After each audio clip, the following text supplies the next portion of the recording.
الحمد لله رب العالمين والصلاة والسلام الأتمان الأكملان على المبعوث رحمة للعالمين وعلى آله وأصحابه أجمعين أما بعد.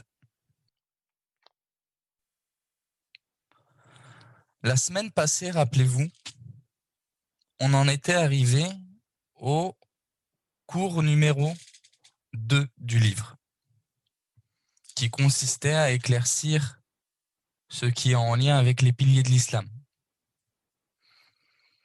On s'était attaqué au premier pilier de l'islam, qui n'est autre que les 2 attestations de foi. Et on en avait terminé avec la première attestation de foi. La ilaha illallah. Nulle divinité ne mérite d'être adorée en dehors d'Allah, attribuant le droit exclusif de l'adoration à Allah. On avait détaillé ce qui était en lien avec le mérite de cette attestation, de manière assez brève, son sens, sa construction, le fait qu'elle est bâtie sur une négation et une affirmation, ses conditions. En rappelant que, effectivement, cette attestation est bien la porte du paradis, la porte qui donne, la clé de la porte qui donne accès au paradis. Si on peut accepter cette image que Wahb ibn Munabbi nous avait faite, rahimahullah, mais que cette clé comporte des dents, comme toute clé, et que ces dents sont ces conditions que nous avions traitées. On va maintenant se pencher sur la deuxième partie du pilier, numéro 1, du premier pilier, l'attestation que Mohammed est le messager d'Allah sallallahu alayhi wa sallam. L'auteur, rahimahullah, il nous dit ma'a bayani anna Muhammadan Rasulullah, tout en clarifiant le sens de l'attestation que Mohammed est le messager d'Allah. Comme je le disais, on va se pencher maintenant sur la deuxième partie du premier pilier.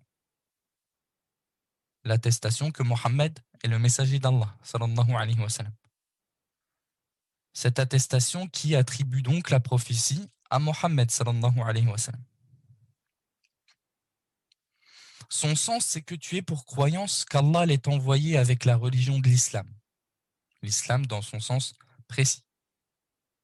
Et cette attestation consiste à suivre exclusivement le messager d'Allah, sallallahu alayhi wa sallam. Tout comme l'attestation La ilaha illallah consiste à concrétiser l'unicité d'Allah et lui vouer un culte exclusif. Donc tout comme l'attestation La ilaha illallah consiste معناها توحيد الله عز وجل وإخلاص الدين له فكذلك هذه الشهادة معناها تجريد المتابعة للنبي صلى الله عليه وسلم. Celui qui renie donc Mohammed sallallahu alayhi wa sallam en tant que messager est un mécréant par unanimité de la communauté. Que n'en déplaise à ceux qui pensent que le croyant, c'est celui qui, comme en français, croit en l'existence de Dieu. Pourquoi je parle de ça? Pourquoi je précise ça? Certains me diront. Parce que certaines personnes, jusqu'à aujourd'hui, moi, ça m'est arrivé de rencontrer certaines personnes qui s'affilient à l'islam, qu'Allah nous guide ainsi qu'eux, qui ont une ambiguïté qui est très dangereuse. Le fait de considérer croyant au sens large toute personne qui croit en Dieu, en son existence, comme ils le disent. Pourquoi souvent ils ont cette ambiguïté-là? Parce qu'en français, c'est vrai que le terme croyant, il est assez vaste. Le problème, c'est que tout le monde est croyant en quelque chose. Même l'athée, en réalité, il est croyant dans ce sens-là. Dans sa croyance au néant, dans sa croyance qui réside dans la non-croyance en une divinité qui lui impose des commandements, il est croyant. Donc, selon leur ambiguïté, on pourrait même faire rentrer toute personne qui prétend une certaine croyance du nombre des croyants vantés dans les textes. C'est pour ça que ça passe pas que de considérer, parce que souvent, eux, ils veulent faire rentrer les chrétiens et les juifs parmi les croyants, alors qu'ils sont mécréants par unanimité de la communauté musulmane. Ce qui importe dans la religion, dans les textes où le terme croyant il est utilisé, ce n'est pas tout ce qui est caractérisé, tout ce qui mérite d'être appelé croyant au sens large, quelle qu'elle soit. Mais ce qui est vanté dans les textes, les croyants qui sont vantés dans les textes, et qui viennent par exemple nous attester que tout croyant finira par rentrer au paradis, c'est les croyants qui ont une croyance bien précise, pas n'importe laquelle. Le croyant, la croyance, faut qu'elle soit bonne pour que celui qui est caractérisé par elle bénéficie des avantages des croyants dans les textes. Parce qu'ils viennent et te disent, oui, mais eux, c'est des croyants aussi, les chrétiens et les juifs, ils croient en Dieu, etc. etc. Oui, mais croire en Dieu, c'est pas en l'existence d'Allah, subhanahu wa ta'ala. Ça suffit pas. C'est pas ce qui suffit pour être considéré comme un croyant. Ce n'est pas toute personne qui croit en Dieu qui aura le traitement qu'auront les croyants désignés par Allah et son messager dans les textes. C'est plutôt ceux qui auront cru comme Allah l'a voulu, en ayant la croyance minimale qu'Allah a voulu. C'est pas la croyance que toi ou toi tu désires, c'est la croyance qu'Allah désire. Et depuis l'envoi du prophète Mohammed sallallahu alayhi wa sallam, la foi en ce prophète et le suivi de sa législation, c'est devenu une condition de la validité de la foi. Personne ne mérite d'être qualifié de croyant à partir de l'envoi du prophète Mohammed sallallahu alayhi wa sallam, si ce n'est celui qui donc croit effectivement en l'existence d'Allah, mais aussi sa législation. Donc il croit en l'existence d'Allah, en sa seigneurie, en, sa, en son droit à l'adoration, en ses noms et attributs, etc., etc., comme on le verra dans les piliers de la foi.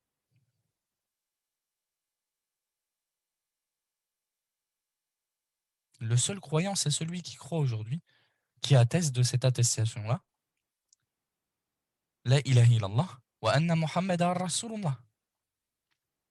Il faut croire, mais pas comme toi tu le souhaites, ou un tel ou tel. C'est Allah qui choisit la foi qu'il faut. La foi obligatoire minimale dans chaque pilier de la foi, comme je l'ai dit. Je rappelle que je précise ça parce que ça m'arrive de rencontrer des musulmans qui ont cette très grave erreur dans la croyance, le fait de ne pas vouloir rendre mécréants les juifs et les chrétiens, sous prétexte qu'ils sont à l'origine basés sur une religion céleste, qu'ils croient en Dieu, en un Dieu, soi-disant, en mettant de côté le fait qu'à la base, leur religion, premièrement, elle est falsifiée, et deuxièmement, tu ne trouves pas un mouahid parmi eux aujourd'hui. Ils associent tous à Allah subhanahu wa ta'ala. Tu trouves tous en eux des formes d'association à Allah subhanahu wa ta'ala. Et suffirait pour démontrer leur mécréance à la base le fait qu'ils mécroient en Mohammed sallallahu alayhi wa sallam, comme on l'a dit. Mais on revient au sujet. Le fait que l'attestation de l'unicité d'Allah n'est pas valide et acceptée sans que la personne n'atteste que Mohammed est le messager d'Allah sallallahu alayhi wa sallam. C'est ça qui nous intéresse. Le fait de dire que l'attestation qu'Allah est la seule divinité en mérite d'être adorée ne suffit pas pour rentrer en islam. Il faut absolument la deuxième partie, c'est ce qui fait de ces deux attestations un seul et même pilier, c'est que Mohammed est le messager d'Allah sallallahu alayhi wa sallam. Et si contre je vous avais mis des preuves qui indiquent, à partir du Coran, de la Sunna et l'unanimité des savants de la communauté, qui indiquent ce fait-là, qu'il faut absolument croire au messager Mohammed sallallahu alayhi wa sallam pour être considéré comme croyant. Et que sans ce fait-là, la personne, elle est mécréante, quelle que soit sa religion.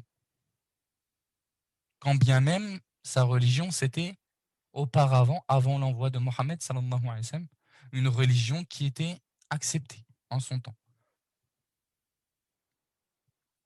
Parmi les preuves du Coran, un verset que j'ai cité la semaine passée, dans le dernier cours, Innamal mu'minuna alladhina amanu billahi wa rasulihi. Les vrais croyants sont seulement ceux qui croient en Allah et en son messager. Ce sont eux les vrais croyants. Et parmi les preuves aussi qui nous montrent que toute personne qui prétendrait une quelconque foi, que ce soit un chrétien, un juif ou toute autre personne, qui prétendrait être du sens du nombre des croyants, mais ne croit pas en Mohammed sallallahu alayhi wa sallam, est mécréant, on a cette parole d'Allah subhanahu wa ta'ala aussi, وَمَنْ لَمْ يُؤْمِنْ بِاللَّهِ وَرَسُولِهِ فَإِنَّا أَعْتَدْنَا لِلْكَافِرِينَ سَعِيرًا. Et celui qui ne croit pas en Allah et en son messager, nous avons préparé pour les mécréants une fournaise ardente. Ce verset, il indique bien la mécréance de celui qui rejetterait, qui n'attesterait pas que Mohammed sallallahu alayhi wa sallam est un envoyé d'Allah, qui ne croirait pas en lui, en son envoi. Comment on l'extrait, cette leçon-là de ce verset-là? Le fait qu'Allah, il nous dise, après qu'il parle de celui qui ne croit pas en Allah et en son messager, qu'il nous nomme qu'il nous parle ensuite des mécréants, comme Sheikh Saadi et beaucoup d'autres l'ont précisé, ça implique bien que celui qui ne croit pas en Allah et en son messager, il fait partie de ces personnes. C'est pour ça que le Sheikh Saadi, euh, dans son explication de ce verset-là, il te dit وَمَنْ لَمْ يُؤْمِنْ بِاللَّهِ وَرَسُولِهِ فَإِنَّهُ كَافِرٌ مُسْتَحِقٌ لِلْعَذَابِ فَإِنَّا أَعْتَدْنَا لِلْكَافِرِينَ سَعِيرًا. Il te dit, celui qui ne croit pas en Allah et en son messager, le sous-entendu dans cette phrase-là qui n'a pas été citée, c'est alors il est mécréant et il mérite le châtiment. Et nous avons préparé pour les mécréants une fournaise ardente. Dans la Sunna, la parole du prophète sallallahu alayhi wa sallam, rapportée par Muslim, وَالَّذِي نَفْسُ مُحَمَّدٍ بِيَدِهِ لَا يَسْمَعُ بِي يَهُودِيٌّ وَلَا نَصْرَانِيٌّ ثُمَّ يَمُوتُ وَلَمْ يُؤْمِنْ بِالَّذِي جِئْتُ بِهِ أو أُرْسِلْتُ بِهِ إِلَّا كَانَ مِنْ أَصْحَابِ النَّارِ. Par celui qui détient l'âme de Mohammed entre ses mains, n'entend pas parler de moi, un chrétien ou un juif, puis meurt sans avoir cru en ceux avec quoi j'ai été envoyé, si ce n'est qu'il sera des habitants de l'enfer. Donc, dans ce hadith-là, on a bien une indication plus qu'évidente que toute personne qui ne croit pas en Mohammed sallallahu alayhi wa sallam et n'atteste pas de cette attestation-là, il est mécréant, il sera en enfer. Même si c'était à la base une personne qui prétendait la foi en une religion précédemment acceptée. Non. Après l'envoi de Mohammed sallallahu alayhi wa sallam, toute autre religion par unanimité des savants, elle est abrogée, elle n'est plus acceptée. وَمَنْ يَبْتَغِ غَيْرَ الْإِسْلَامِ دِينًا فَلَنْ يُقْبَلَ مِنْهُ وَهُوَ فِي الْآخِرَةِ مِنَ الْخَاسِرِينَ. Celui qui cherche une autre religion que l'islam, alors ceci ne sera pas accepté de lui et il sera dans l'au-delà parmi les perdants. Il n'y a pas besoin de philosopher des heures et des heures. Les textes y sont clairs. Ceux qui croyaient et qui ont suivi ces prophètes pendant que leur religion elle était encore en vigueur et acceptable, ils auront leur récompense auprès d'Allah subhanahu wa ta'ala. Mais après l'envoi de Mohammed sallallahu alayhi wa sallam à toute l'humanité, parce que je précise parmi les spécificités du prophète Mohammed sallallahu alayhi wa sallam, le fait qu'il a été envoyé, c'est le seul messager envoyé à toute l'humanité, tous les gens doivent lui répondre. Tous les gens doivent lui répondre. Dans le hadith notamment rapporté par Al-Bukhari Muslim, on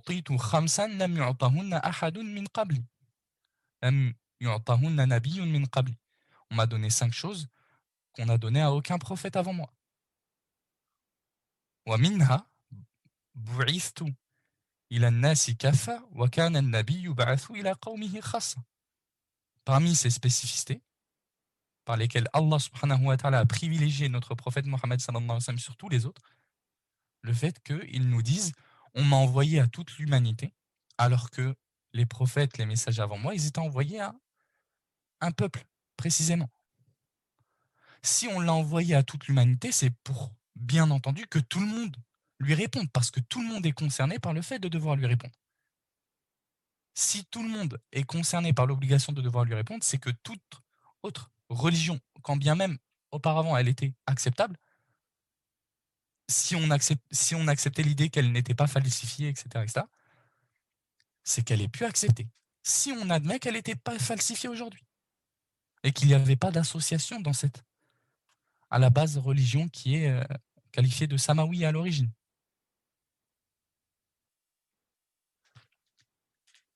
Et l'unanimité de la communauté atteste de ce fait, de cette vérité, que celui qui ne reconnaît pas la prophétie de Mohammed sallallahu alayhi wa sallam et le suit, il est mécréant. Il n'y a pas de demi-mesure. Il n'y a pas, parce que certaines personnes, quand tu les écoutes, ils te disent comme s'il y a musulmans, il y a mécréants et il y a un juste milieu entre les deux. Non. Aujourd'hui, il n'y a pas de juste milieu entre les deux. Il n'y a pas de juste milieu entre les deux. Il n'y a pas musulman, quelque chose, et mécréant. Soit l'un, soit l'autre. Oui, le terme croyant, il est intéressant quand on veut parler des, par exemple, regrouper les gens qui ont cru en leur prophète qui était envoyé à leur temps pendant que leur religion, elle était encore acceptée. Donc oui, si on peut résumer la chose de la sorte, les chrétiens qui ont suivi Isa alayhi salam, ils auront leur récompense auprès d'Allah subhanahu wa ta'ala, à partir du moment où ils étaient min al-muwahhidin, etc., etc. Les gens qui ont suivi Moussa alayhi salam, ils auront leur récompense auprès d'Allah, et c'est des croyants. Tant que cette religion-là, elle est acceptée, etc., etc. Mais après l'envoi de Mohammed, ce qu'il faut retenir, c'est que toutes les religions ont été abrogées. Rien n'est accepté en dehors de l'islam dans son sens précis, à savoir la religion avec laquelle Mohammed a été envoyé. Parmi les unanimités qui prouvent ce fait-là, qu'une personne qui rejetterait la prophétie de Mohammed est un mécréant, et qu'il faut absolument prononcer cette attestation-là pour faire partie des musulmans, des croyants, les unanimités rapportées sur la mécréance de celui qui a pour religion une religion autre que l'islam. Comme ce que je vous ai joint ci-contre, affilié à Al-Qadi Iyad, mort en 544 de l'Hégire, dans son livre Ash-Shifa, ou ce qui est affilié, ou du moins ce que Ibn Taymiyyah, rahimahullah, mort en 728 de l'Hégire, a dit dans son Majmou' al-Fatawa, وقد ثبت بالكتاب والسنة والإجماع أن من بلغته رسالة النبي صلى الله عليه وسلم فلم يؤمن به فهو كافر لا يقبل منه الاعتذار بالاجتهاد لظهور أدلة الرسالة وأعلام النبوة. Il est fermement indiqué dans le livre, la Sunna, et par l'unanimité de la communauté, que toute personne à qui est parvenu l'envoi du prophète Mohammed sallallahu alayhi wa sallam et ne croit pas en lui, il est mécréant. L'excuse par l'effort d'interprétation, l'ijtihad, n'est pas acceptée de lui, de par l'apparition des preuves de son envoi et des signes de sa prophétie. Fin de citation d'Ibn Taymiyyah. Ibn al-Qayyim, rahimahullah, en 751 de l'Hégire, l'élève par excellence d'Ibn Taymiyyah, pas besoin de le préciser, nous appuie aussi ce fait-là dans son livre Ahkam Ahli Dhimma, volume 1, page 533 de l'Hégire, page 533. Il nous dit وقد جاء القرآن وصح الإجماع بأن دين الإسلام نسخ كل دين كان قبله وأن من التزم بما وأن من التزم ما جاءت به التوراة والإنجيل ولم يتبع القرآن فإنه كافر وقد أبطل الله كل شريعة كانت في التوراة والإنجيل وسائر الملل وافترض على الجن والإنس شرائع الإسلام فلا حرام إلا ما حرمه الإسلام ولا فرض إلا ما أوجبه الإسلام. Une parole très forte dans laquelle Ibn al-Qayyim il nous dit le Coran,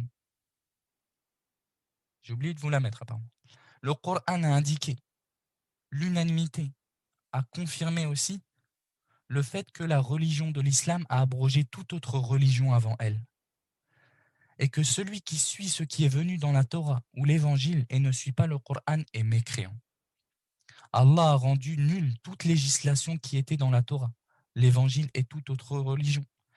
Et il a rendu obligatoire aux djinns et aux hommes les rites de l'islam.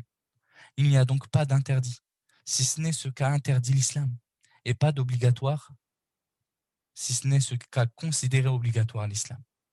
Fin de citation d'Ibn al-Qayyim, rahimahullah. On a aussi les unanimités pour indiquer ce fait, le fait que Il faut absolument que la personne atteste que Mohammed est le messager d'Allah, sallallahu alayhi wa sallam, pour être compté parmi les musulmans et croyants. J'appuie ce fait-là. Les unanimités rapportées sur la mécréance de celui qui rejette ne serait-ce qu'un seul prophète. Ibn Taymiyyah, rahimahullah, dans son livre Minhaj as-Sunnah, tandis qu'il nous parle de ceux qui rejettent la prophétie de certains prophètes comme Moussa, Isa, etc.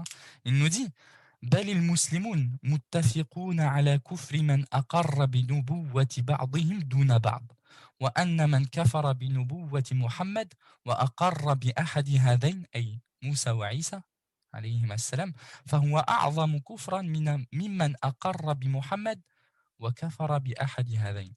Il nous dit les musulmans sont unanimes sur la mécréance de celui qui approuve la prophétie de certains, mais pas d'autres prophètes. Et ils sont unanimes sur le fait que celui qui mécroit en la prophétie de Mohammed et croit en l'un des deux autres, Moussa et Isa, est pire en mécréance que celui qui croit en Mohammed mais mécroit en l'un des deux. Fin de citation.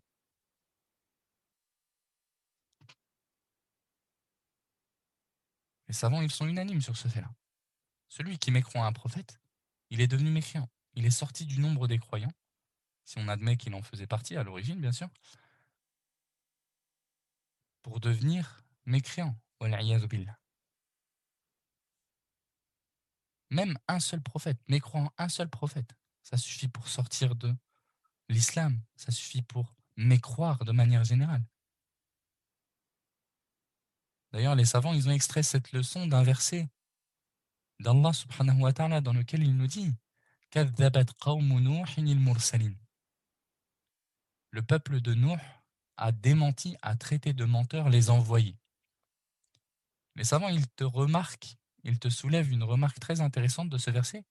Ils te disent, subhanallah, Allah subhanahu wa ta'ala, il dit que le peuple de Nuh, il a démenti les, au pluriel, envoyés. Alors que Nuh, c'est le premier messager. Entre guillemets, c'est le premier envoyé. Pourquoi Allah subhanahu wa ta'ala utilise-t-il le pluriel? Ils ont traité de mensonges, de menteurs, les messagers. Alors qu'il n'y en a eu qu'un qui a été envoyé pour l'instant. Ils ont pu en traiter de menteurs qu'un. Ils te disent c'est pour une leçon très grande, pour indiquer que celui qui mécroit en un envoyé, en un prophète, c'est comme s'il avait traité de menteurs tous les prophètes. Donc suffit pour démontrer la mécréance d'une personne, quelle que soit sa prétendue croyance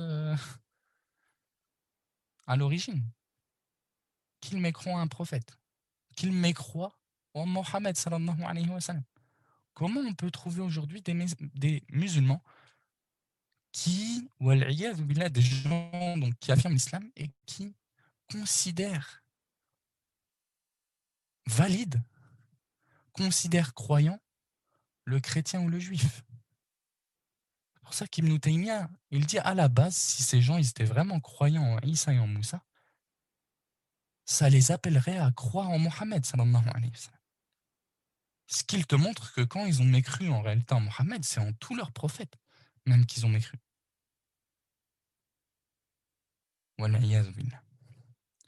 L'auteur nous dit ensuite,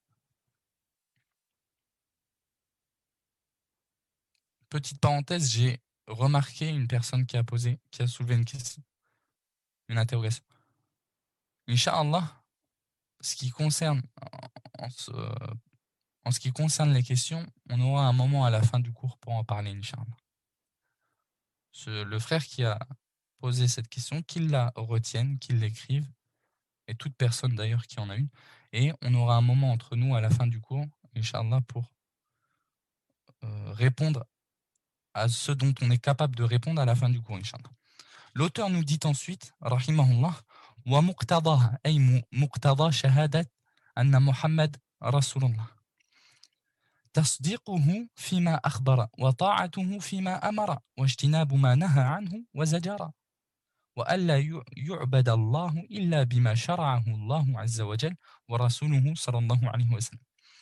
Ce qu'elle implique, cette attestation que Mohammed est le messager d'Allah sallallahu alayhi wa sallam, est de le croire en ce qu'il a informé, de lui obéir en ce qu'il a comme ordonné, de s'écarter de ce qu'il a interdit et blâmé, et de n'adorer Allah que parce qu'Allah et son messager sallallahu alayhi wa sallam, auront légiféré. Fin de citation de l'auteur, rahimahullah. Cette attestation, Mohammed est le messager d'Allah, elle implique des choses. On a parlé de ce qu'elle veut dire, mais elle implique aussi des choses, des conséquences demandées apparentes et en réalité logiques. La personne ne peut donc être comptée parmi les gens attestant que Mohammed est le messager d'Allah véritablement et de manière véridique que si elle concrétise ces choses-là qu'implique ce témoignage. La personne, en d'autres termes, ne sera véridique dans cette attestation que si elle s'impose de suivre ce qu'implique ce témoignage. Encore en d'autres termes,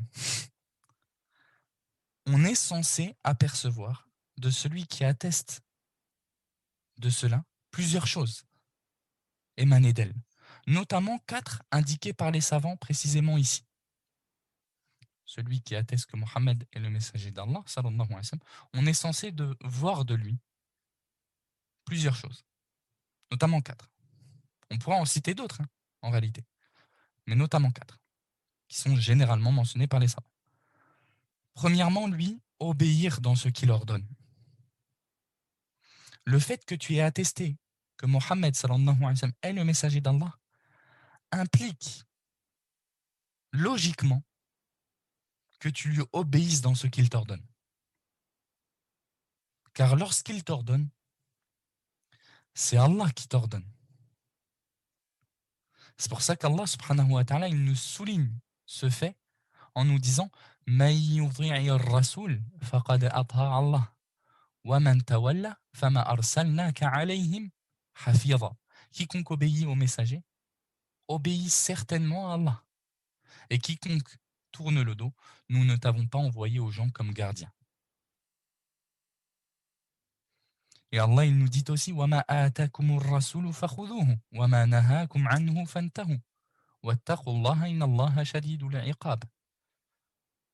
Prenez ce que le messager vous donne et ce qu'il vous interdit, abstenez-vous-en et craignez Allah car Allah est dur en punition. Attester que Mohammed est le messager d'Allah sallallahu alayhi wa sallam, implique donc que tu lui obéisses dans ce qu'il ordonne. Parce que lui obéir, ça obéir à Allah. Il est le transmetteur au nom d'Allah subhanahu wa ta'ala.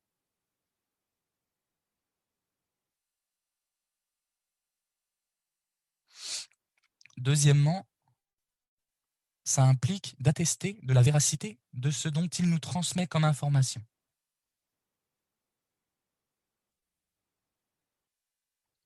Celui qui atteste que Mohammed est le messager d'Allah, sallallahu alayhi wa sallam, il est censé, s'il est véridique dans cette prétention, encore une fois, considérer véridique le prophète sallallahu alayhi wa sallam dans ce qu'il nous transmet comme information au sujet des récits passés, Bad'ul Khalq, que ce soit concernant le début de la création, que ce soit les événements futurs à venir, les signes de la fin des temps, que ce soit les choses liées à l'au-delà, que ce soit lié de manière générale aux choses de l'invisible, le monde des djinns, le monde des anges. Il est censé attester de la véracité de ce qui lui parvient du prophète sallallahu alayhi wa sallam à partir du moment où c'est authentique. S'il est véritablement croyant, véridique dans sa prétention. Celui d'ailleurs qui ne rend pas véridique le prophète Mohammed sallallahu alayhi wa sallam dans ce dont il nous informe, alors qu'il sait que c'est authentiquement rapporté de lui, dans le cas où par exemple c'est un hadith. C'est la forme qui nous est applicable aujourd'hui. Vu que le prophète sallallahu alayhi wa sallam aujourd'hui, il te transmet rien de manière directe. Ce qui t'est transmis comme information de sa part, ça te parvient sous forme de hadith aujourd'hui. Donc si on l'applique à cette situation-là, celui à qui parvient un hadith du prophète sallallahu alayhi wa sallam, dont il reconnaît l'authenticité, dont il en reconnaît l'authenticité, mais traite cela de mensonge, il est mécréant. D'ailleurs, c'est pas moi qui le dis. C'est pas moi qui le dis, ce sont les savants, rahimahumullah, qui ont soulevé ce fait-là. L'imam Ishaq ibn Rahouya, mort en 238 de l'Hégire, il a cette très célèbre parole dans laquelle il nous dit ce que je viens de vous dire.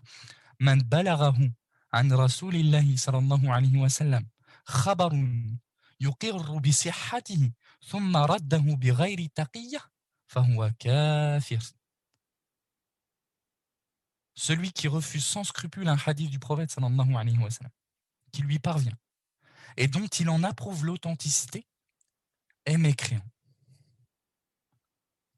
Parce que si tu en approuves l'authenticité d'un hadith, pour ceux qui nous suivent dans les cours de hadith, c'est une petite leçon aujourd'hui.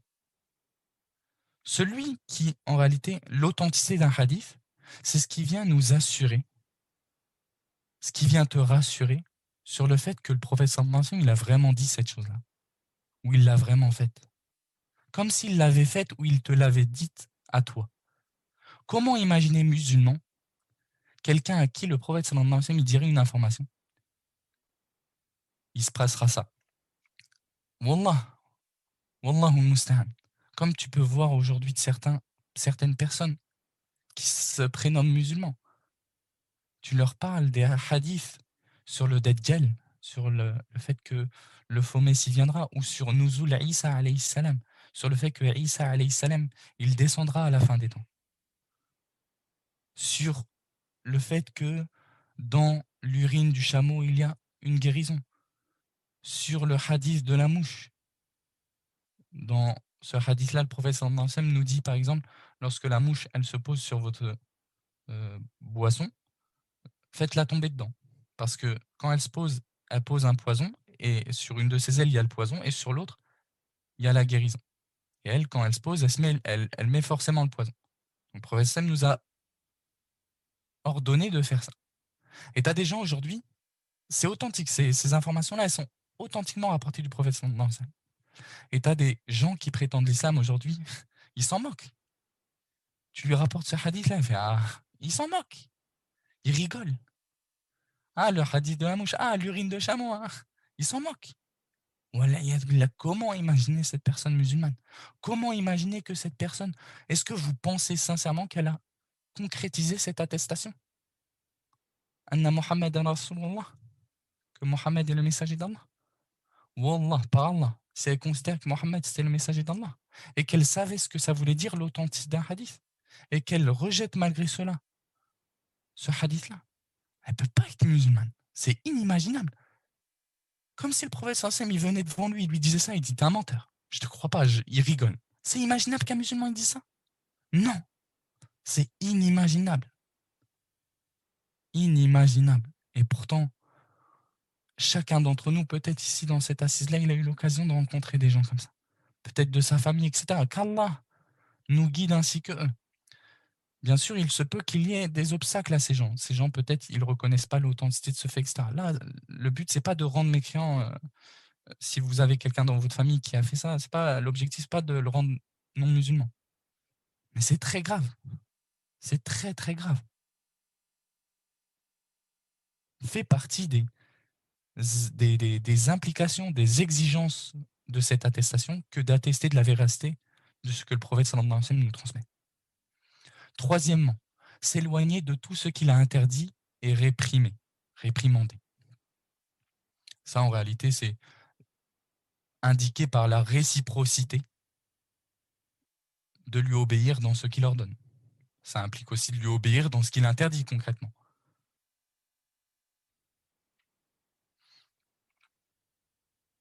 Et le prophète sallallahu alayhi wa sallam, il nous dit dans un hadith qui est rapporté par Tirmidhi, justement, rapporté authentiquement, je le précise, Tandis qu'il prévenait de l'arrivée de gens qui finiraient par rejeter sa sunna en tant que source de révélation. Le prophète sallallahu alayhi wa sallam, à la fin de ce hadith-là, il dit wa inna ala innama harrama rasulullah kama harrama Allah. N'est-ce pas que ce que le messager d'Allah interdit est égal à ce qu'Allah interdit?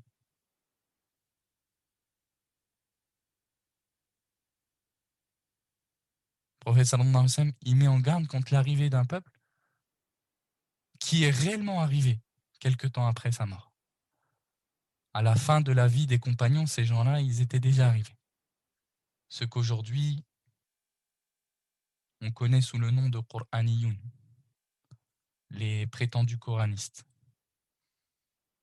Même s'ils ne méritent pas leur nom, bien entendu, mais ils se sont fait connaître par leur nom, par ce nom-là.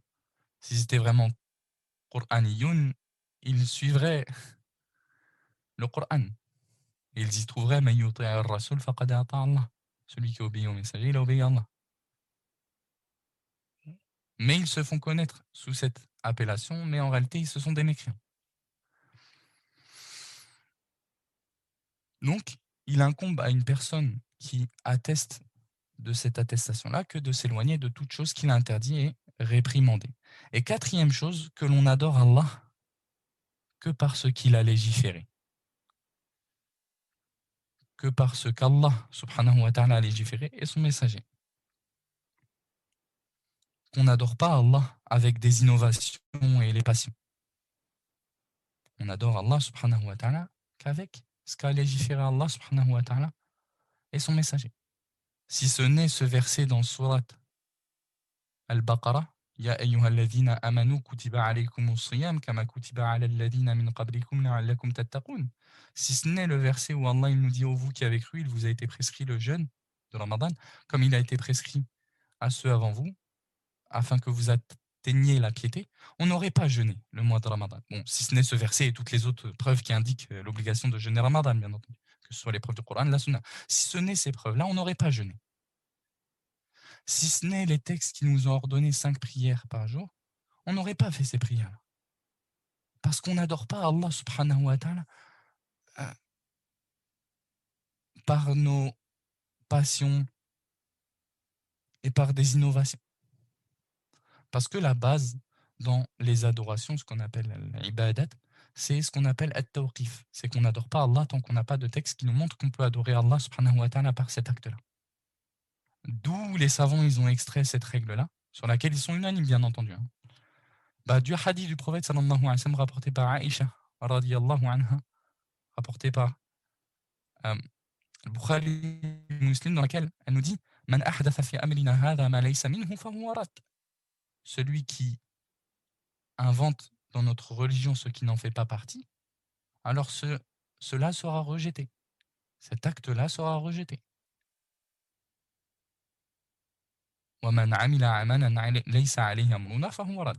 Ou dans une version, la version apportée par Muslim, celui qui accomplit un acte qui ne fait pas partie de nos enseignements, alors cet acte sera rejeté. Celui qui accomplit un acte par lequel il désire se rapprocher d'Allah. Sous-entendu, on ne parle pas des choses mondaines. Tu fais ce que tu veux dans les choses mondaines à l'origine. Pour ça, là-bas, ils te disent al-asl huwa al-hil, al-ibah. La base, c'est la permission, en général. Alors que dans l'adoration, la base, c'est que tu n'as rien le droit de faire. Tu n'as pas le droit d'adorer Allah comme tu le souhaites.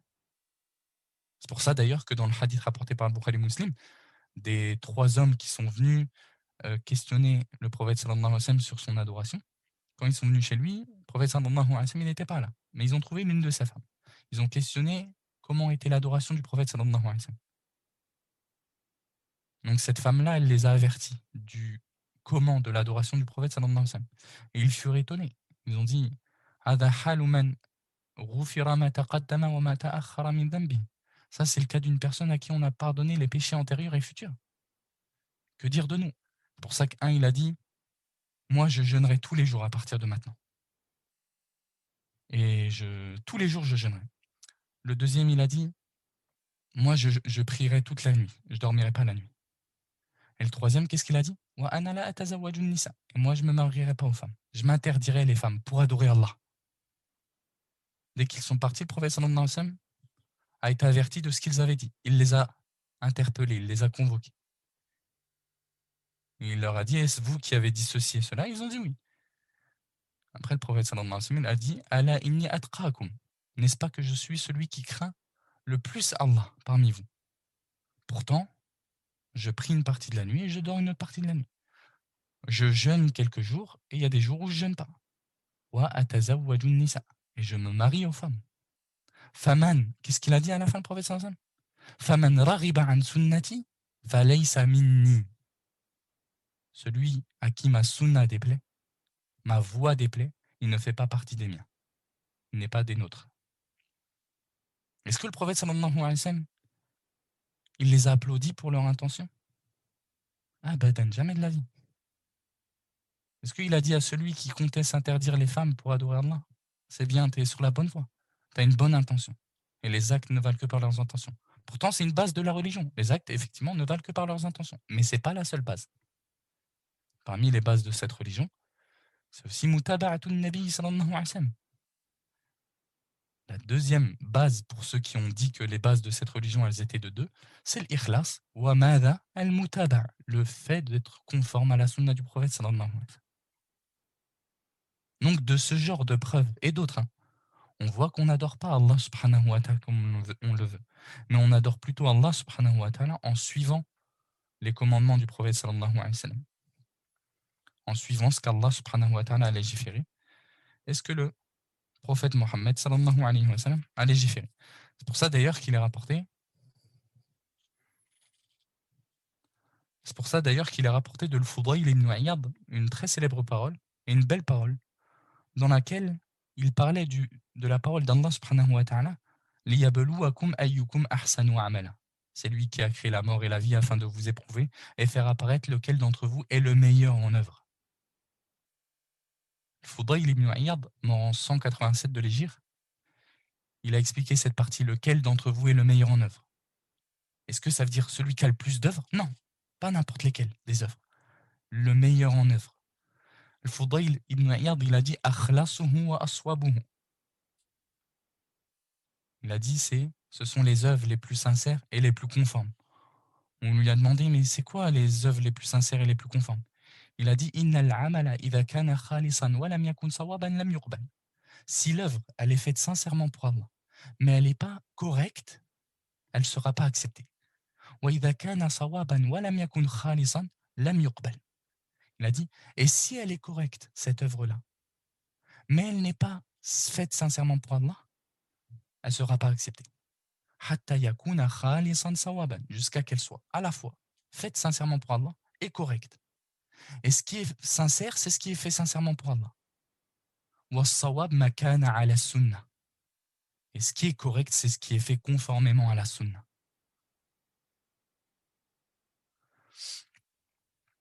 Et c'est ça qui est indiqué par cette attestation-là. La ilaha illallah wa anna Muhammadan Rasulullah.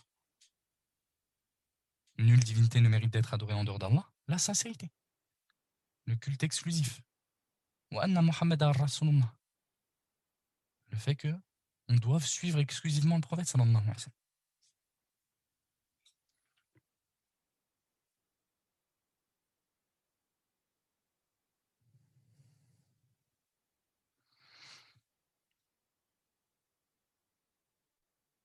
Une précision importante. Bon, avant ça, il y a une parole d'Ibn Taymiyyah que je vous ai mis ici contre, intéressante, dans laquelle il nous dit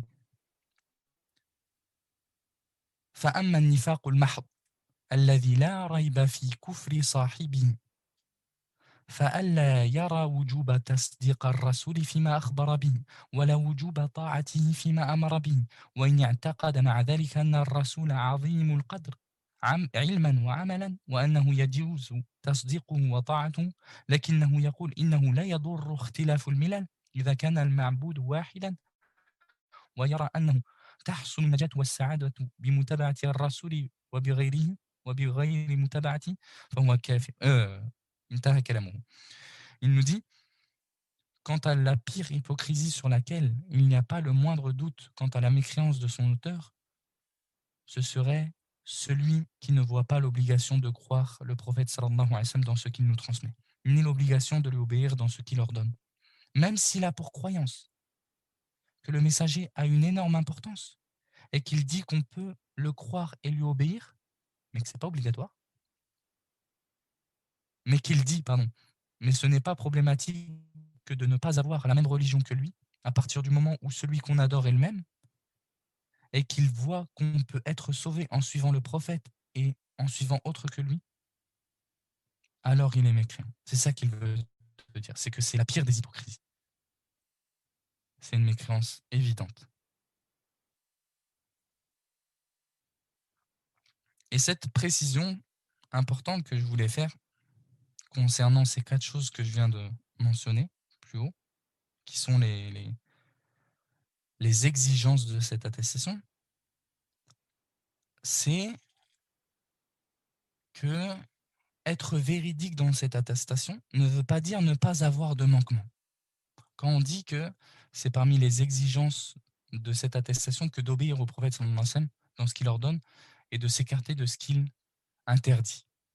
Ça ne veut pas dire que celui qui ne lui obéit pas dans tout,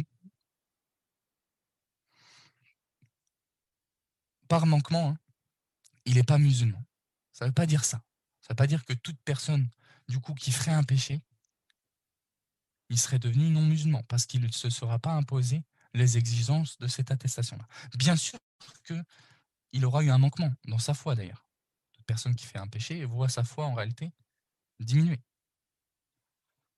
Mais ça ne veut pas dire que celui qui a un manquement, c'est ce que je voulais dire, il n'a pas rempli les conditions, les exigences de cette attestation-là. À partir du moment où il ne rejette pas cette chose-là. C'est ce point-là que je voulais souligner. En fait, ce qui est surtout demandé dans ces 4 exigences-là, c'est en réalité la soumission. La soumission à la législation avec laquelle est venu le prophète Mohammed, sallallahu alayhi wa sallam, à ses ordres, à ses interdits, à ses informations, et au fait qu'on ne doive adorer Allah que par ce qu'il a légiféré, que par ce qu'Allah subhanahu wa ta'ala a légiféré. Sous-entendu la soumission, mais ce n'est pas celle qui n'implique aucun manquement. Sous-entendu, celui qui a le moins de manquements, il n'est pas musulman. Non. Mais c'est surtout la soumission qui s'oppose encore une fois à cette notion de rejet. Parce qu'on a des gens comme... C'est ce qu'on visait derrière le fait que certaines personnes ne remplissent pas ces exigences-là et on craint pour eux qu'ils ne soient du coup pas musulmans à travers leur rejet des ordres du prophète sallallahu alayhi wa sallam, de ses commandements, de ses interdits, de ses informations, du fait que l'on ne doive adorer Allah que par ce qu'il a légiféré. On craint pour ces gens. On n'est pas en train de parler de ceux qui ont d'éventuels manquements. Chacun d'entre nous, il a des manquements. Mais tu as des gens qui rejettent, comme on a illustré tout à l'heure. Tu leur ramènes un ordre du prophète Sam, l'ordre de la barbe. Ils rigolent, ils se moquent. La barbe là, votre truc de barbare. Le voile, votre truc euh, de, de gens qui sont retardés dans le développement. Votre voile là, vos femmes elles sont voilées, elles sont soumises. Des gens des fois qui prétendent l'islam. Ce signe de soumission, ce signe de barbarie qu'est le voile. Sac poubelle. A'oudhu billah. A'oudhu billah. Lui, il prétend l'islam. Lui, il s'est soumis. Lui, il a rempli les exigences. Anna Muhammadan Rasulullah. On craint pour lui que non. On craint pour lui que non. Moi, souvent, ça me fait rire leurs attaques au voile, que ce soit les mécréants ou ce gens en qui, dans les cœurs desquels il y a des maladies. On craint qu'il y ait l'hypocrisie sur le voile, etc. Quand ils te disent ça fait régresser. Enfin, on dirait les gens arriérés qui n'ont jamais évolué, etc. C'est qui ressemble le plus aux arriérés entre vous et nous? Entre nos femmes voilées et vos femmes nues? C'est ironique que je dis ça, mais entre nos femmes et vos femmes, celles qui ressemblent plus aux tribus arriérées d'Amazonie, c'est vos femmes. Franchement, C'est vos femmes à vous qui ressemblent plus à ça. C'est un développement que la femme elle soit couverte. Parce qu'on a pris connaissance du danger auquel elle s'expose, qui est concret, qui est réel. Tout comme on est exposé quand on ne sort pas couvert en temps de froid à la maladie, la femme qui ne sort pas couverte, elle s'expose à une augmentation de probabilité que l'on atteigne son honneur et qu'on l'agresse, qu'on la convoite, que des pervers la convoitent quand elle sort découverte. C'est la même chose. C'est la même chose. Bon, c'était une petite parenthèse qui n'avait pas forcément de rapport avec le cours. Mais... Subhanallah. Donc ce qui est demandé là, c'est la soumission, en réalité. C'est pour ça qu'on a cette parole de l'imam Az-Zuhri, né en 50 et mort en 125 de l'Hégire, qui nous dit « Min Allahi ar-risala, wa ala ar-rasuli al-balagh, wa alayna at-taslim » D'Allah provient le message, au messager de transmettre, au messager revient l'obligation de le transmettre, ce message, et à nous de nous y soumettre. Et c'est ça qui est voulu par cette attestation-là. On doit se soumettre aux ordres, au délaissement des interdits, au fait de rendre véridiques ces informations, au fait d'adorer Allah comme il l'a légiféré lui. وما كان لمؤمن ولا مؤمنة إذا قضى الله ورسوله أمرا أن يكون لهم الخيرة من أمرهم ومن يعص الله ورسوله فقد ضل ضلالا مبينا. Il n'appartient pas aux croyants et à la croyante, s'ils veulent être véridiques dans leurs prétentions. Il n'appartient pas aux croyants et à la croyante, une fois qu'Allah et son messager ont décidé d'une chose, d'avoir encore le choix dans la manière d'agir. Et quiconque désobéit à Allah et au messager, ce sera certes égaré d'un égarement évident.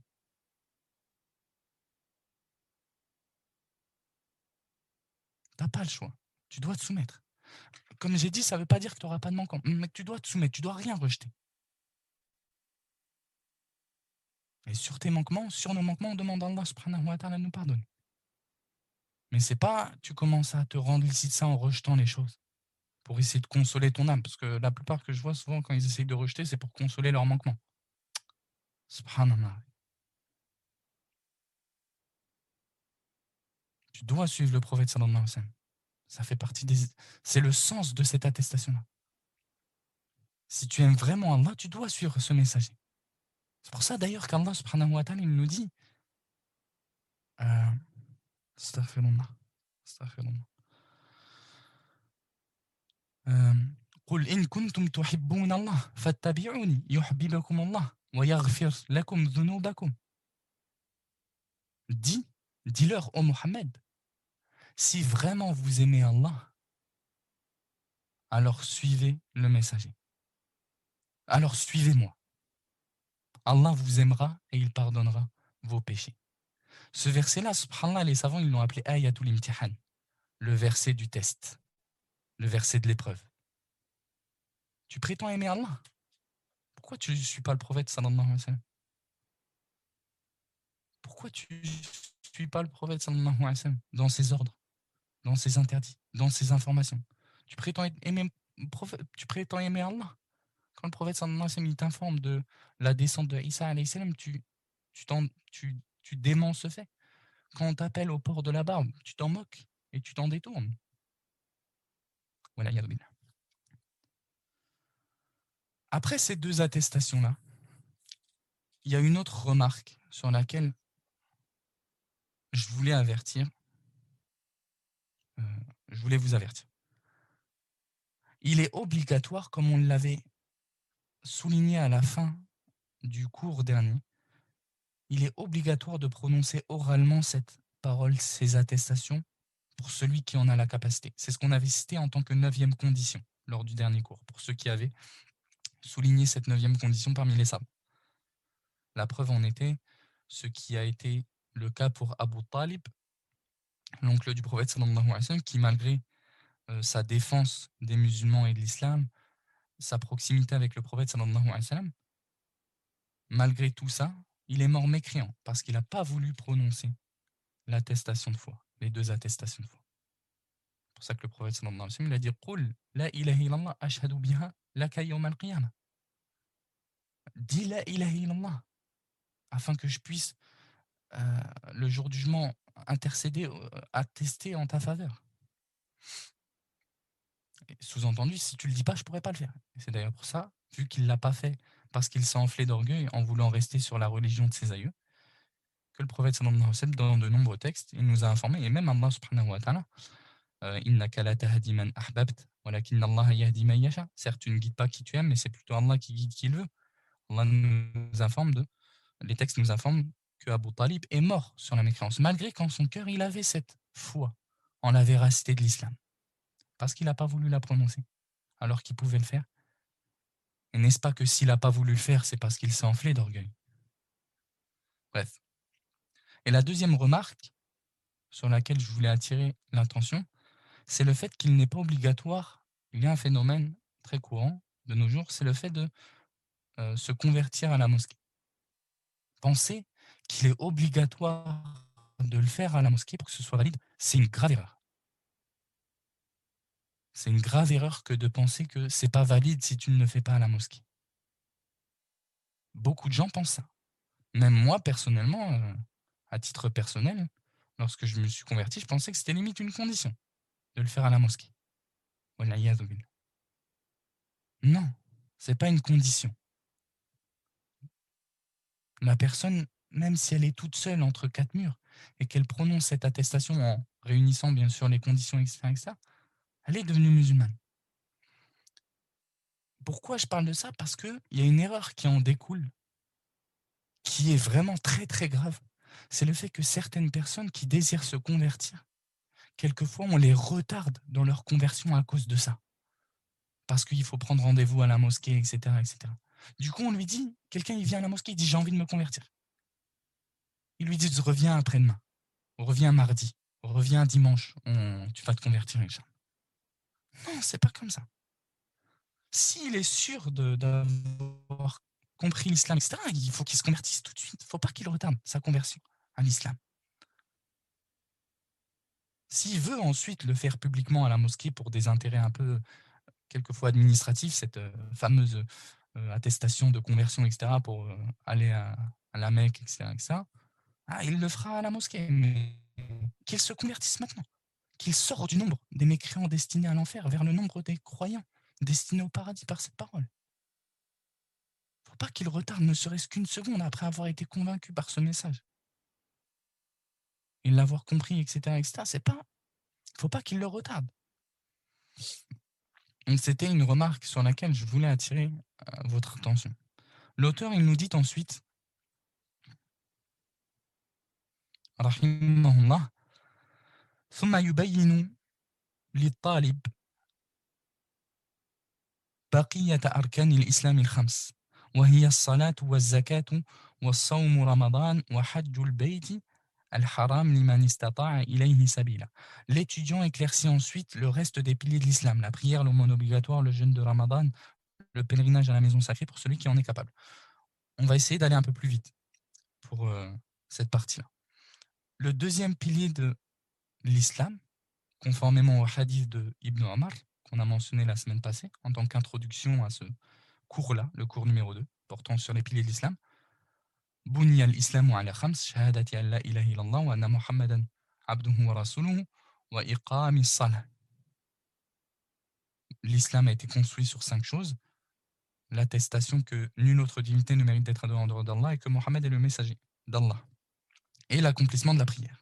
On est bien sur ce deuxième pilier-là, l'accomplissement de la prière. Et ce qui est voulu par le pilier ici, ce sont les 5 prières quotidiennes. Ce sont les 5 piliers, les prières quotidiennes qui sont piliers. Le reste des prières, ils ne sont pas considérés en tant que piliers. Bon, il y a des divergences sur l'obligation de certaines, etc., Tahiyat al-Masjid, etc. Mais ce qui est voulu par le pilier, ce sont les 5 prières quotidiennes. C'est ça qu'il faut comprendre ici. Donc, on a tendance à dire le deuxième pilier de l'islam, c'est la prière, l'accomplissement de la prière, sous-entendu l'accomplissement des 5 prières quotidiennes, conformément au hadith dans lequel le prophète sallallahu alayhi wa sallam a dit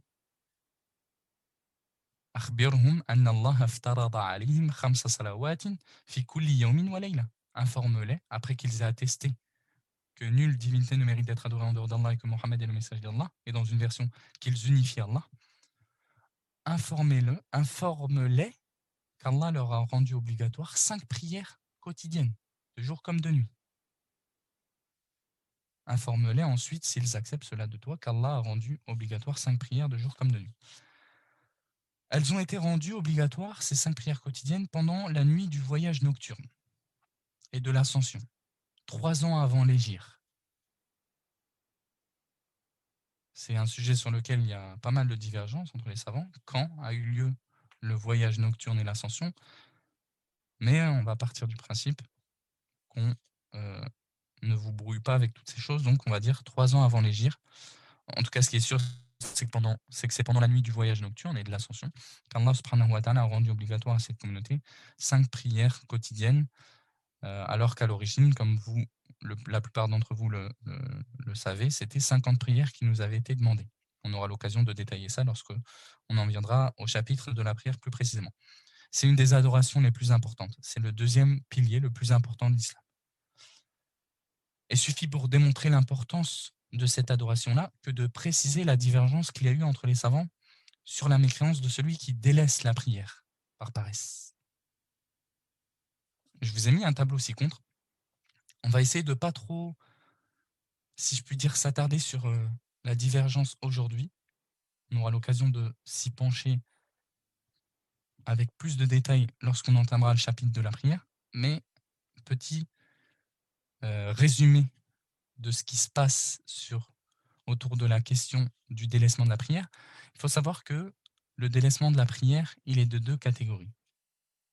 Soit la personne délaisse la prière en reniant son caractère obligatoire, cette personne-là est mécréante par unanimité de la communauté. En reniant son caractère obligatoire, c'est-à-dire, par exemple, tu lui demandes pourquoi tu pries pas. La personne, elle te répond la prière, c'était au Moyen-Âge, qu'est-ce que tu me racontes? La prière, tu sais, tu vois une formule comme ça de rejet du caractère obligatoire de la prière. Cette personne-là, elle est mécréante par unanimité. Et elle n'a pas d'excuse si ce n'est si on estime que en elle, il y a une certaine ignorance qui l'a fait ignorer les textes à l'origine même prouvant l'obligation de la prière.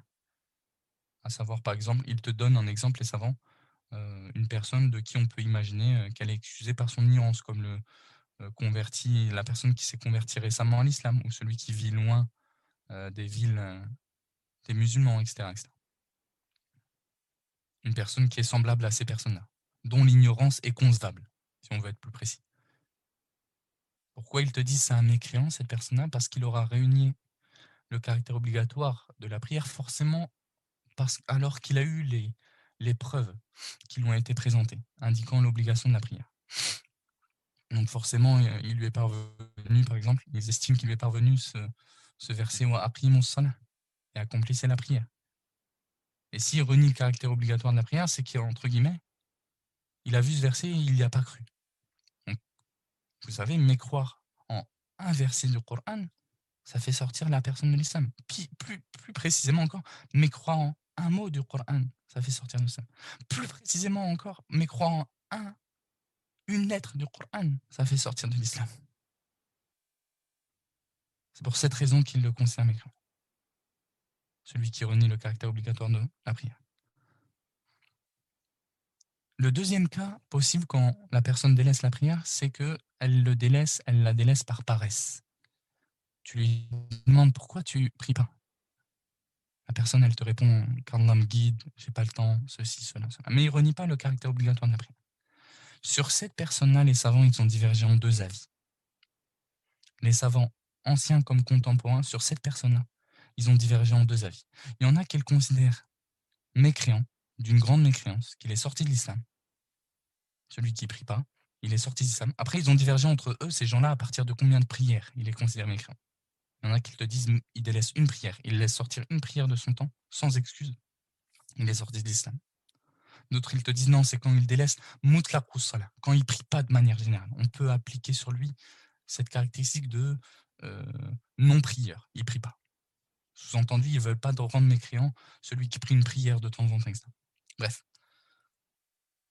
D'autres savants, on verra ça plus en détail au moment voulu, hein, en amenant les preuves de chacun, etc., les avis, c'est l'avis de qui, etc. D'autres savants, qui représentent la majorité des savants, ils te disent que non, il est toujours musulman, mais c'est un musulman pervers. Il a fait un grand péché, un très grand péché. Et il suffit pour montrer, encore une fois, comme je le disais tout à l'heure, la grandeur de ce péché-là, qu'on diverge si tu es musulman ou non. C'est déjà triste qu'on diverge sur toi.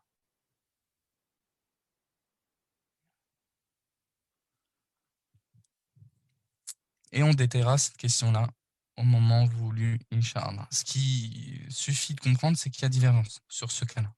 Sur quel cas il n'y a pas de divergence, sur quel cas il y a divergence. C'est important de le savoir parce qu'aujourd'hui, on a des gens qui s'en prennent à beaucoup de savants de la sunna parce qu'ils considèrent que celui qui délaisse la prière par paresse, c'est toujours un musulman. Toujours un musulman, mais qui a accompli un grand péché et dont la foi est basse et a diminué. Ils te disent Huwa muslimun fasiqun qad irtakaba kabiratan min kaba'iri dhunub. C'est un musulman, mais il est fasiq. Il est pervers en religion. Il a fait un grand péché. Et ils sont pas en train, quand ils te disent qu'il est musulman, ils te disent pas que c'est pas grave de délaisser la prière. C'est pas ça qui doit être compris. Non. Non, ça fait partie des pires péchés que de délaisser la prière, qu'on dise de toi que tu es un mécréant ou non. Parce qu'il y a des gens, quand tu es de cet avis-là, ils te disent oui, mais du coup, si on dit qu'il y a divergence, les gens ils vont penser que c'est pas grave de délaisser la prière. Non, c'est pas ça. Ça reste, comme Ibn al-Qayyim il le précise dans son livre, Hukm Tariq as-Salah, un péché plus grave que le meurtre, plus grave que la fornication, plus grave que le vol. Et je précise, quand on dit plus grave que, ça ne veut pas dire que le mafdoul, ou du moins, par exemple ici, la fornication, le meurtre, le vol, ça ne veut pas dire que c'est pas grave. Non, ça veut dire que ça, c'est grave, mais ça, c'est encore plus grave. Mais décréter de la sortie de l'islam de quelqu'un ou non, c'est un hukm shara'i, comme le savent ceux qui nous ont suivis dans les cours des annulatifs de l'islam. C'est un jugement religieux. C'est pas à toi de le faire. C'est les textes. C'est Allah subhanahu wa ta'ala. Et donc, il y a divergence. C'est ce qu'il faut retenir pour aujourd'hui. Et la question, elle est donc bel et bien sujette à divergence entre les savants de la sunna. Une très grande divergence qui plus est. Troisième pilier de l'islam, az-zaka, l'aumône obligatoire. Allah subhanahu wa ta'ala nous dit dans le Coran wa aqimus salah wa atuz zaka. Accomplissez la prière et acquittez-vous de l'aumône.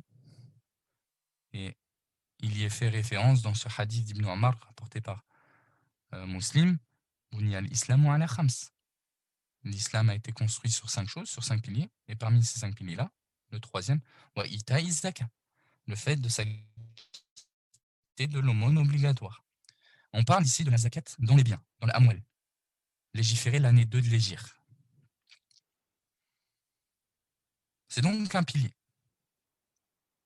qui a été affirmé dans le Coran, dans la Sunna et par l'unanimité des savants. Ces 5 piliers-là, ils sont sujets à unanimité et consensus des savants. Quatrième pilier, le jeûne, Sawm. Le jeûne du mois de Ramadan. Il a été légiféré l'année 2 de l'Hégire lui aussi, en passant par plusieurs étapes. Premièrement, l'obligation c'était de jeûner à Ashura, comme il a été rapporté dans les 2 recueils authentiques. Puis Allah subhanahu wa ta'ala a rendu obligatoire le jeûne du mois de Ramadan, et le jour de Ashura devint surrogatoire. Et, au début, le mois de jeûne de Ramadan, il était obligatoire, mais les gens, ils avaient encore le choix, enfin, ils avaient le choix de soit jeûner, soit nourrir. Et après, Allah subhanahu wa ta'ala, il a imposé à toute personne capable de jeûner. Au début, même celui qui était capable, il avait le choix de soit jeûner, soit nourrir. Après, Allah subhanahu wa ta'ala, il a abrogé cet ordre-là en rendant obligatoire à toute personne capable de jeûner de le faire. شهر رمضان الذي أنزل فيه القرآن هدى للناس وبينات من الهدى والفرقان فمن شهد منكم الشهر فليصم. Celui qui assiste à ce mois-là qu'il le jeûne. Par ce verset-là, le jeûne de Ramadan devint obligatoire pour toute personne capable de le jeûner. 5e pilier, le pèlerinage. Le pèlerinage à la Mecque pour celui qui en est capable, du coup.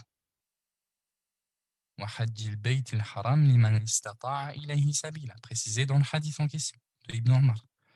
Le pèlerinage à la maison sacrée pour celui qui en est capable. Et l'obligation, c'est de la faire une fois dans la vie.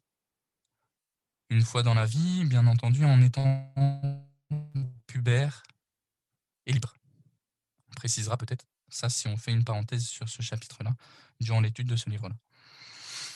Ce qui dépasse donc cela, donc là, si tu le fais une deuxième fois, une troisième fois, etc., à partir du moment où tu l'as fait une première fois, en étant libre et pubère, c'est le hajj suffisant, ce qu'on appelle hajjatul islam. Le hajj qui était obligatoire, enfin qui était pilier dans la vie, obligatoire. Et le hajj, le pèlerinage, il a été légiféré l'année 9 de l'Hégire. Il a été rendu obligatoire l'année 9 de l'Hégire. Après avoir fait une brève présentation de ces 5 piliers, il y a encore une remarque que je voulais faire, qui est très importante, qui est le jugement lié au délaissement des piliers de l'islam. On a parlé un peu de ça pendant le cours, mais là, je veux isoler la parole sur le délaissement des piliers de l'islam. Premièrement, il faut savoir qu'aucune divergence ne réside entre les savants, n'existe entre les savants, sur le fait que celui qui délaisse le premier pilier, à savoir les 2 attestations de foi, il est mécréant. Il n'y a aucune divergence à ce sujet-là. Par contre, sur le délaissement des 4 autres piliers, il y a des détails à faire. S'il les délaisse, j'aurais dû mettre un tableau, je ne l'ai pas fait, mais j'aurais dû le faire. S'il les délaisse en reniant leur caractère obligatoire, il est mécréant. On en a parlé tout à l'heure pour la prière. Si quelqu'un il délaisse la prière en reniant le fait que la prière elle est obligatoire, et il n'est pas parmi les personnes qui peuvent être excusées par cette dénégation-là, il est mécréant, par unanimité des savants. Pareil pour la zakat, pareil pour Ramadan, pareil pour le hajj. Donc s'il délaisse ces choses-là, d'ailleurs même s'il est fait, mais il renie leur caractère obligatoire, il est même tombé dans cet annulatif-là de l'islam. Mais s'il les délaisse en reniant leur caractère obligatoire, parce que c'est ce qui arrive le plus souvent, il est mécréant. Celui qui maintenant les délaisse sans renier leur caractère obligatoire. Comme on a dit pour la prière tout à l'heure, concrètement par paresse. C'est une question qui est sujette à divergence entre les savants. En réalité, la question, elle revient essentiellement à la prière, au délaissement de la prière.